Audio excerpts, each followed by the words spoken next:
Peut-être que toi aussi, on t'a déjà dit de prendre de grandes respirations pour te détendre, de lâcher prise et allez, de te calmer. Bien, t'as sûrement remarqué que plus on essaie absolument de se calmer, moins ça marche. Et le problème, il vient notamment du fait qu'on nous a jamais appris à ralentir quand on est stressé, qu'on nous a jamais appris l'existence d'un nerf, dont on va parler en détail aujourd'hui. Le nerf crânien le plus long du corps, qui part de ton cerveau, qui traverse tous tes organes majeurs jusqu'à tes intestins.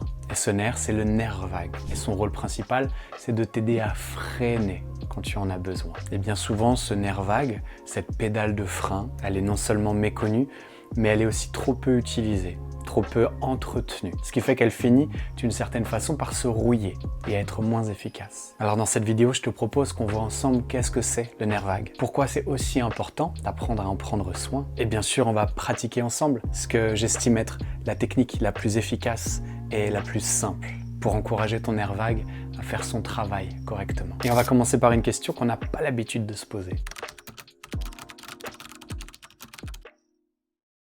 Parce que même avec toute la bonne volonté du monde, si je me dis « Allez mec, c'est bon, ça va, calme-toi, détends-toi, ça va aller », mon cerveau peut traiter ça comme un effort et comme une tâche de plus à réaliser. Et pour ton cerveau, un effort, c'est pas anodin, même si c'est l'effort de te détendre. Ça peut même activer la réponse de stress de ton système nerveux autonome, le fameux mode fight or flight, lutte ou fuite. C'est un peu comme quand tu n'arrives pas à t'endormir. Il est 2 h du mat', tu te dis allez, demain j'ai une grosse journée, il faut absolument dormir sinon je vais être éclaté. Et plus tu te répètes ça, plus tu te stresses et plus tu restes éveillé. Et en psychologie, ce processus il a été étudié. C'est Daniel Wegner, un chercheur à Harvard, qui a démontré que quand tu essayes de supprimer une pensée, ton cerveau peut au contraire la renforcer. Et un exemple hyper connu de ça, si je te dis de ne surtout pas penser à un ours blanc, à quoi tu penses? Voilà. Et c'est exactement ça qui peut se passer avec le stress.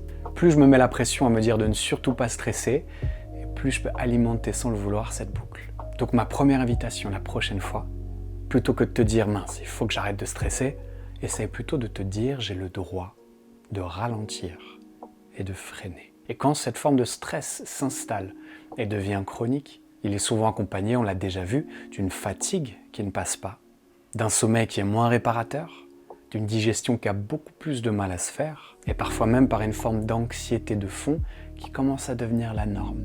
Et le stress, la fatigue, l'anxiété, ils peuvent trouver une solution commune qui ne se trouve pas dans ta tête, mais bien dans ton corps. Alors ce nerf vague, je trouve que ça aide de l'identifier comme la pédale de frein, qui traverse, comme je te l'ai déjà dit, tous nos organes majeurs. C'est le grand messager entre ton cerveau et tous ses organes. Et ce qui est fascinant, c'est que ces échanges, ils se font à 80% de tes organes vers ton cerveau. C'est-à-dire que via ton nerf vague, ton corps parle à ta tête, bien plus que l'inverse. Et au-delà de la communication, son grand rôle, comme on l'a vu, c'est de freiner. Quand il s'active, ton rythme cardiaque ralentit, ta digestion se réactive et tous les processus de réparation et de régénération se réenclenchent. Sans lui, ton cœur battrait beaucoup trop vite, beaucoup trop fort au repos. Et c'est lui qui équilibre, qui régule. Comme tu le sais peut-être, bien avant d'être prof de yoga et de respiration, j'étais chanteur et musicien de formation. Et ça fait très longtemps que j'avais déjà remarqué que chanter m'apaisait profondément. Et particulièrement quand le chant était posé et assez lent. Et c'est le jour où j'ai entendu pour la première fois parler du nerf vague, de sa fonction et de son cheminement à travers le corps, que je me suis dit mais c'est évident, c'est pour ça que je suis aussi posé quand je chante pendant un certain temps. Parce que ton nerf vague, il passe dans le larynx. Et à chaque fois que tu parles, et particulièrement à chaque fois que tu chantes, la vibration de tes cordes vocales rentre en résonance avec ton larynx, et donc par définition, avec ton nerf vague. Et c'est pour ça qu'autant de pratiques comme le home, comme le humming, comme ce que les yogis font depuis très longtemps avec le travail des mantras, a autant d'effets sur l'apaisement de ton système nerveux. Parce que le fait de chanter sur des notes longues et maintenues va avoir un énorme impact sur ton nerf vague et donc sur ta capacité à te relâcher. Et l'autre grand mécanisme qui fait du bien à ton nerf vague, c'est qu'à chaque fois que tu prends une belle respiration abdominale, ton diaphragme descend. Et ce mouvement mécanique qui permet à tes poumons de se remplir d'air va stimuler lui aussi ton nerf vague qui passe par ici. Et c'est l'une des raisons très pragmatiques pour lesquelles le fait de respirer lentement et profondément va stimuler ton nerf vague et donc t'aider à enclencher ces mécanismes de relaxation.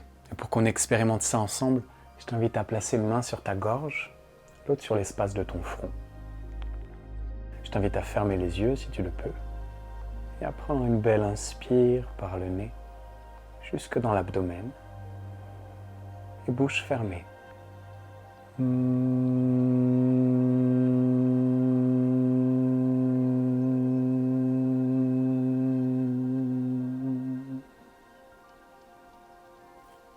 Est-ce que tu as senti cette vibration dans le front, dans la gorge, peut-être jusque dans le buste?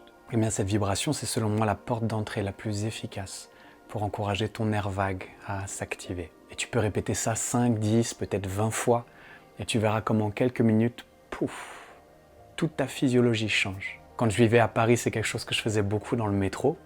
Personne t'entend, t'as la bouche fermée. Ça m'arrive de le faire quand je suis en voiture et que je commence un peu à fatiguer, parce que non seulement ça te détend, mais ça vient aussi, pour d'autres raisons qu'on verra dans une prochaine vidéo, de réoxygéner. Il y avait un exemple très précis où on ne pouvait pas rentrer notre valise dans la soute dans un aéroport. Et pendant les 15 minutes de cet échange un peu conflictuel avec la personne qui nous accueillait, sans m'en rendre compte, je humais. Et ce que m'a fait réaliser Inga, c'est que c'était sûrement autant pour moi que pour la personne avec laquelle on était en train d'échanger. Parce que tu verras, c'est assez contagieux, c'est assez communicatif, pour des raisons aussi qu'on verra dans une autre vidéo. Quand tu te régules toi, c'est tout ton environnement qui s'adapte et d'une certaine façon qui s'ajuste.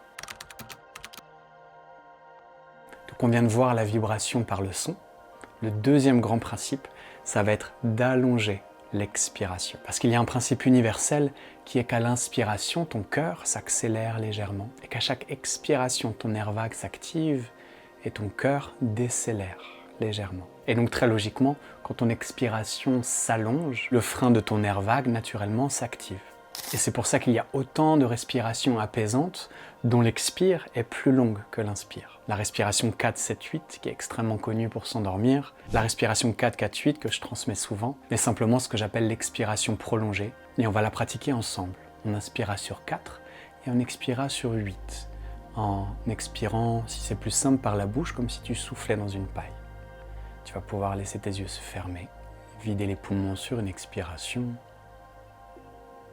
et inspirer par le nez sur 4, 3, 2, 1, expirez sur 8, 7, 6, 5, 4, 3, 2, 1. À nouveau, inspire, 2, 3, 4 et sur 8, expire, 7, 6, 5, 4, 3, 2, 1. Une dernière fois, inspire depuis ton abdomen jusqu'à ta poitrine.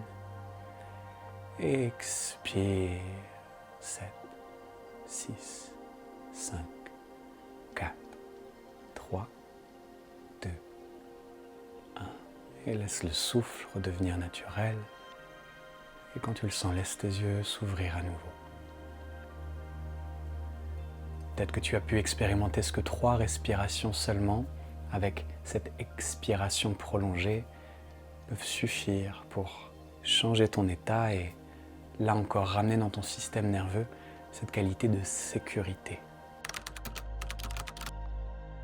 Et donc bien sûr, il y a une dimension subjective, comment je me sentais avant, comment je me sens maintenant, mais on a un marqueur très concret qui s'appelle le tonus vagal, qui est donc cette agilité, cette capacité de ton nerf vague à s'activer quand tu en as besoin. Et si tu as des capteurs ou une montre connectée, tu as sûrement déjà un marqueur de HRV, la variabilité de la fréquence cardiaque. C'est pas exactement ton tonus vagal, mais ça s'en rapproche énormément. Et on le sent clairement. Quand on a un meilleur tonus vagal, une bonne variabilité de la fréquence cardiaque, tu dors mieux, tu t'apaises plus facilement après un temps de stress, tu es moins réactif, tu digères mieux. Essentiellement parce que ton système nerveux, grâce à ton nerf vague, a appris à naviguer autrement. Aussi parce que peut-être tu viens régulièrement stimuler ton nerf vague par des pratiques comme on l'a vu aujourd'hui. Donc j'espère que tu penseras à moi la prochaine fois que tu auras besoin de te calmer, en te rappelant que le meilleur moyen, c'est pas par la force de la pensée positive et que le secret des gens apaisés, oui, il y a probablement du mindset et de la philosophie, mais il y a aussi, je pense, et avant tout, une certaine physiologie. Et il y a de grandes chances pour que si on mesure leur tonus vagal ou la variabilité de leur fréquence cardiaque, on remarquera une grande flexibilité dans la capacité de leur système nerveux à s'ajuster. Parce que l'objectif, il est surtout là.